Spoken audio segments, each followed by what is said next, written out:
25 সালের higher math প্রশ্নের সমাধান। এখানে 12 নম্বর হবে সমীকরণটি নিশ্চয় কত, এটা হবে 28। 13 নম্বর হবে বাস্তব সমান ও অমূলত। 14 নম্বর হবে 5/3। 15 নম্বর হবে 22। 16 নম্বর হবে f ইনভার্স 1x 5 অর্থাৎ 2 নম্বরটা। 17 নম্বর হবে 1 2 3। 18 নম্বর হবে 2। 19 নম্বর হবে 1। 20 নম্বর হবে গ।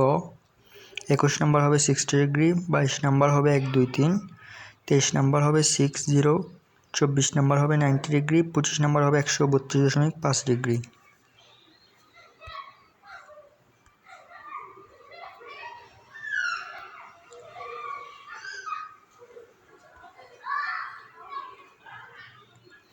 এক নাম্বার হবে S1, তারপর 2 নাম্বার হবে 34 33।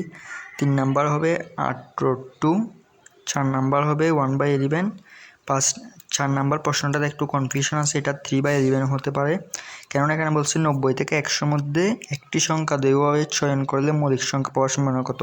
90 থেকে 10-এর মধ্যে মোট সংখ্যা আছে হচ্ছে তোমার 11টা, এবং সেখানের মধ্যে মৌলিক সংখ্যা আছে শুধু 3টা, 91, তারপর হচ্ছে 93, তারপর হচ্ছে 97। তাই এটার আনসার 3/11 হতে পারে। এখন এখানে কি ভুল হয়েছে জানি না, তাহলে এটাতে কনফিউশন আছে। তারপর 5 নাম্বার হবে 1 ও 3।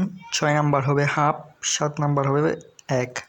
8 নাম্বার 1/3। 9 নাম্বার 3 নাম্বারটা।